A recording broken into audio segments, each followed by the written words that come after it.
What is up, people, and welcome to the week 3 recap of my series Powerlifter to Weightlifter. In this series, I am aiming to transition from a slow powerlifter to a hopefully not so slow weightlifter.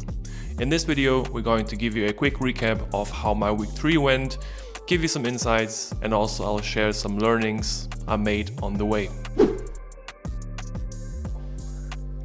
Let's go! So Jonas, how did your training week look like? Just give us a short overview of how many days you trained and what overall you've done. So my training basically stayed the same as in the previous 2 weeks. I'm currently training 4 days a week. Each training session I'm doing some sort of snatch variation or the snatch in general. Afterwards there are some cleans or pulls that I need to do, and then the session is always finished off with either front or back squats. So the actual programming or the actual exercises did not change since the last week, just the weights got a little bit heavier. And the setup overall, like where did you train this week and how was the setup? Was it useful or were there any challenges which you were facing because the general gym setup was just not perfect? So we traveled to our hometown during the last week, as you might have seen in our day 4 of our last training week. And the challenge we have here is that we don't really have a proper weightlifting gym. So the commercial gyms around here don't offer platforms, don't offer weightlifting equipment, which is why we need to improvise a little bit. As you see, right now we are sitting in a home gym we've actually built a few years ago. However, as you might also be seeing, the ceiling is really shallow. So it's not really high enough for me to do overhead work. Just a quick insight, I'm 2 meters and 2 tall and I can barely stand here in this basement, which is why we needed to find a solution and basically came up with an outdoor setup. So as you're seeing in the videos, we basically are training in the driveway of Micah's parents. We built a small platform just using a sheet of wood or a big plate of wood, and then put some mats right next to it so we can do some overhead dropping, we can do some proper overhead work. And even I, with my height, don't have any problems with overhead work. Still, as you might be seeing in some videos, when I'm extending my arms or when I'm still doing some overhead pressing, there's still some issues since I'm almost touching the ceiling or I'm almost touching the roof when I'm fully locking out my lifts, for example, in the push press, in the overhead press, but then also in the jerk. So which is why I needed to modify my lift a little bit during this training week. Also in the next week we're still going to train here at this location, which is of course nice since we are training outside for a change. We are basically able to train outside, getting some fresh air in, and we're not stuck in a small and sweaty gym as usual. It's nice, but also in case it rains, in case the weather gets bad, you also feel it. And in case the weather is not that mild, so just last week it was 15 degrees and it wasn't always super comfortable to train outside, but still we made it work, and that's the situation we have now. And then also next week, the week after next week, we're going to travel back to Munich and go and train back in a regular weightlifting gym. All right, then looking back to your last week, what was the most rewarding moment of the week or the best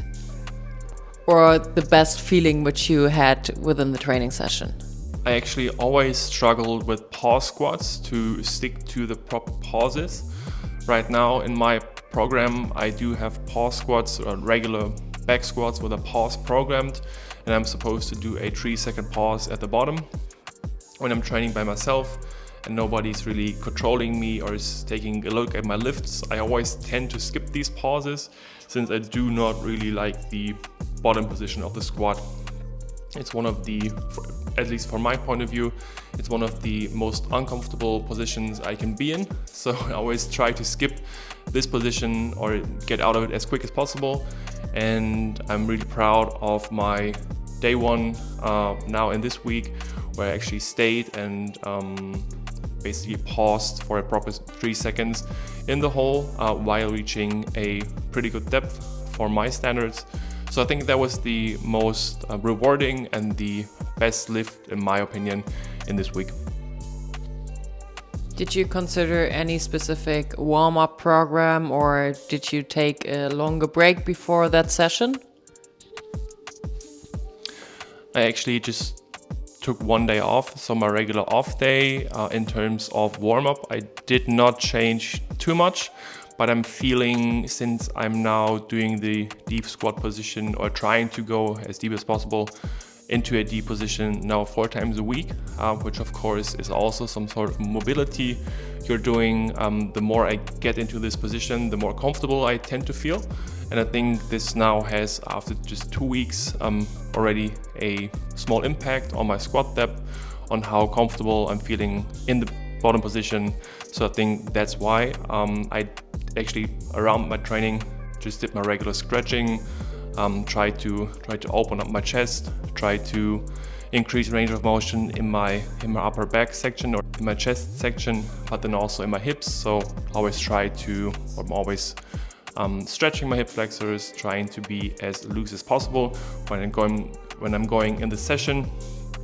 But summarizing this in short, didn't change anything, but I think from getting more practice, I feeling more confident in the bottom squat position.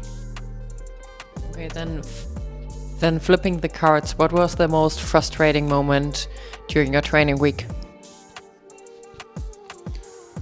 For some reason, I'm always feeling a little tired, a little slow, and then not as powerful on my day 4. I already had this in my first training week, now in my second training week as well, and now in my 3rd week also.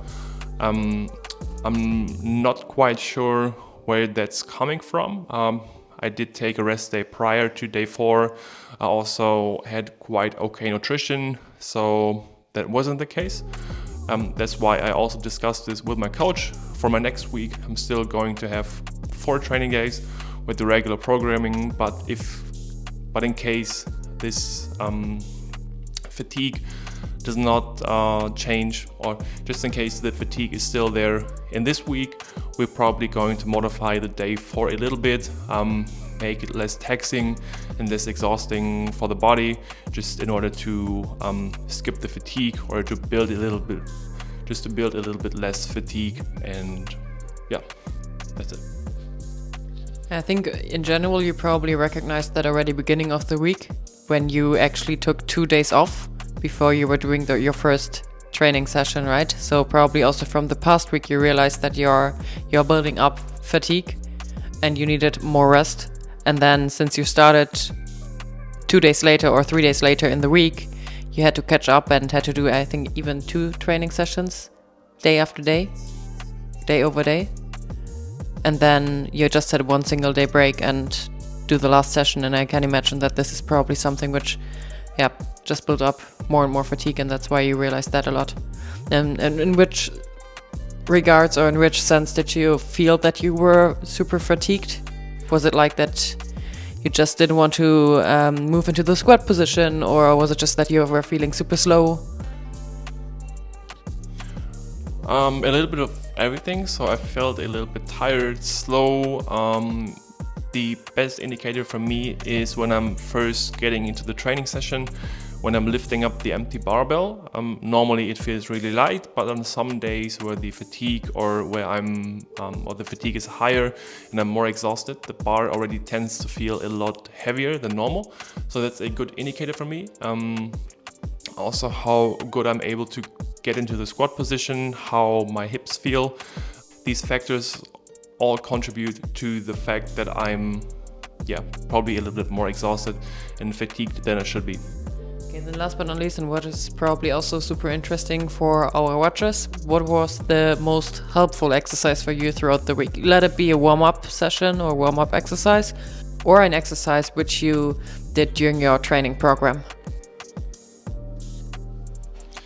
Actually, a combination of a few exercises and warm-up drills I'm doing. So actually one subscriber recommended to us a few videos ago that he's always doing vertical jumps as a warm-up, especially for snatch and then clean and jerk.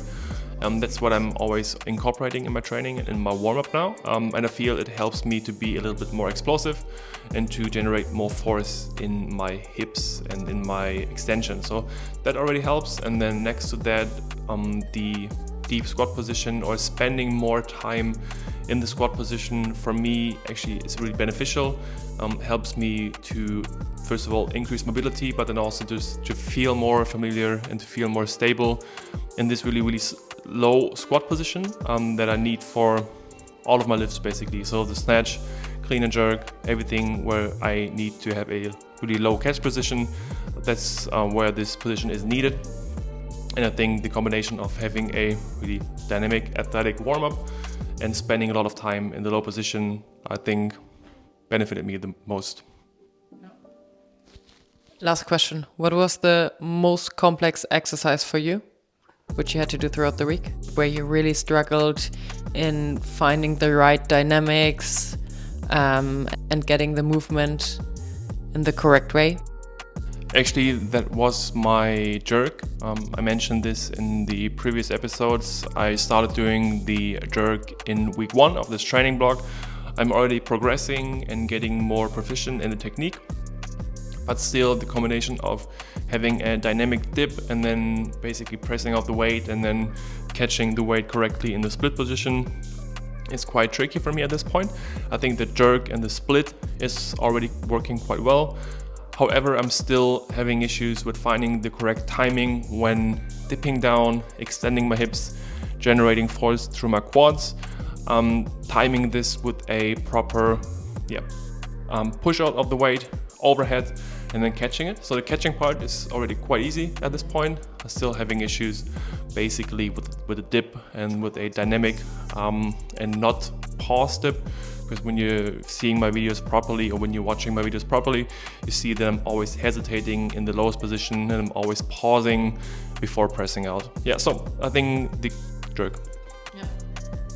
That also kind of makes sense because that is what you just learned, I think 2 or 3 weeks ago.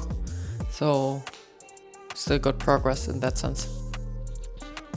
True, and in week 1 I started with 40 kilos and I basically gained confidence with these 40 kilos over the last weeks, and now in week 3 I already pressed or already jerked 50 kilos quite easy, as you can see in the videos, for multiple sets. So that's getting better and I think I can push this exercise quite hard, hopefully in the next few weeks.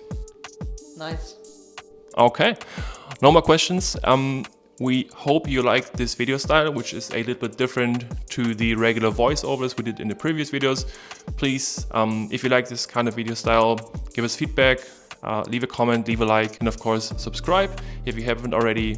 And stick around if you're interested in my progress and see how I'm developing in terms of my lifts until the competition in October. And until then, we'll see you. Stay tuned. Peace out.